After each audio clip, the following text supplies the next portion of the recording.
Assalamualaikum warahmatullahi wabarakatuh. Nama saya Lutfina Ingreini, NIM 043. Baik, saya akan menjawab pertanyaan UTS. Berikut jawabannya. Nomor 1, zakat adalah salah satu rukun Islam. Zakat secara istilah adalah jumlah harta yang wajib dikeluarkan atas perintah Allah pada orang yang berkewajiban atau kaya apabila hartanya sudah mencapai haul dan nisab yang didistribusikan pada golongan yang ke-8.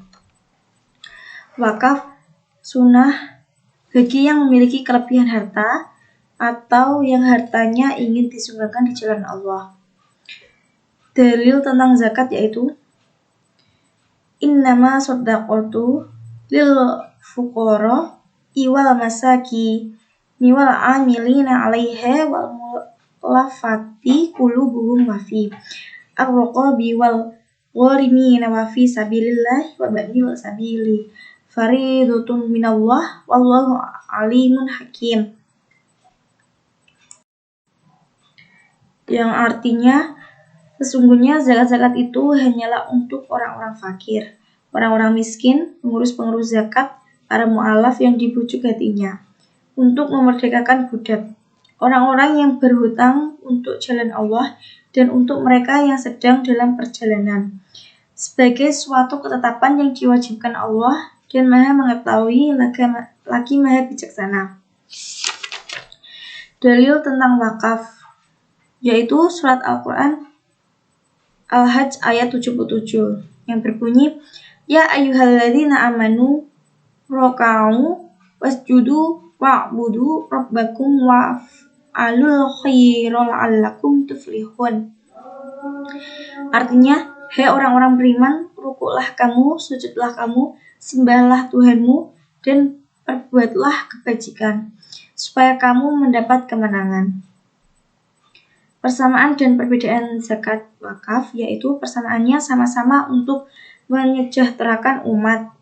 Perbedaannya zakat ada ketentuannya, tapi wakaf tidak ada ketentuannya. Dari penerimanya, yang menerima zakat ada 8 golongan. Sementara wakaf siapa saja tergantung yang mewakafkan dan akad wakafnya.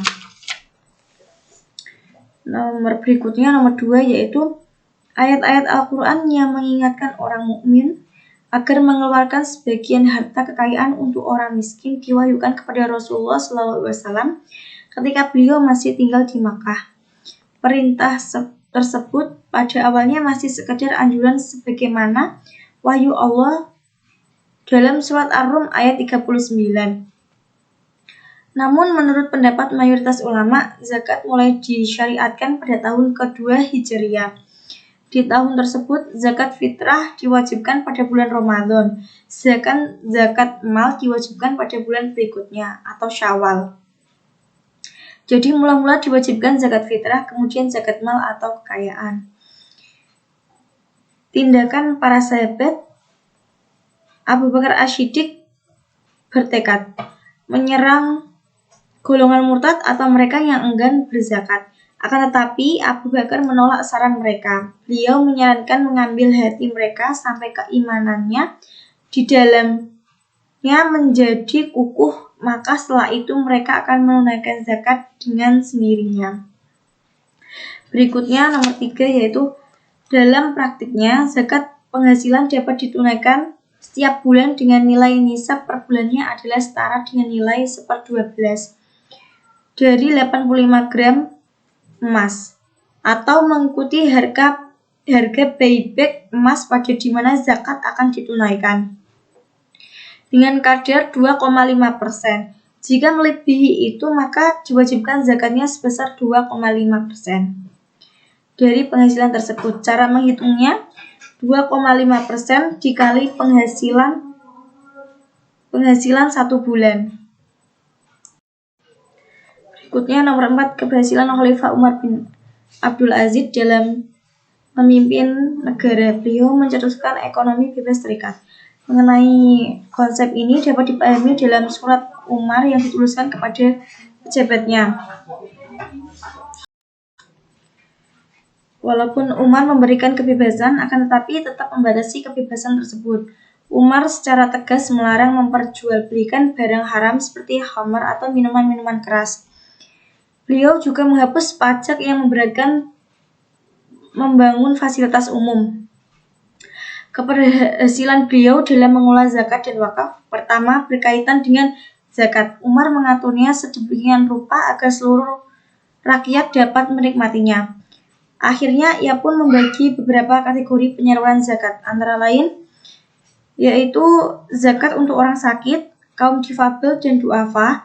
Ia juga memerintahkan agar zakat diberikan pula kepada mereka yang sedang dihukum dan terlilit hutang.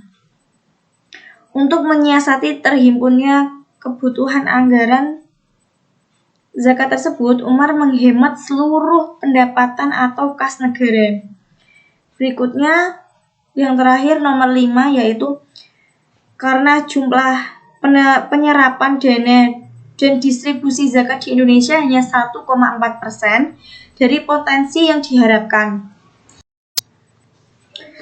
Syarat mendirikan lembaga amil zakat yaitu 1. Mendapat rekomendasi dari Basnas, memiliki pengawas syariat, memiliki kemampuan teknis, administratif, dan keuangan untuk melaksanakan kegiatannya. Bersifat nirbala, terdaftar sebagai organisasi kemasyarakatan Islam yang mengelola bidang pendidikan, dakwah, dan sosial atau lembaga berbadan hukum.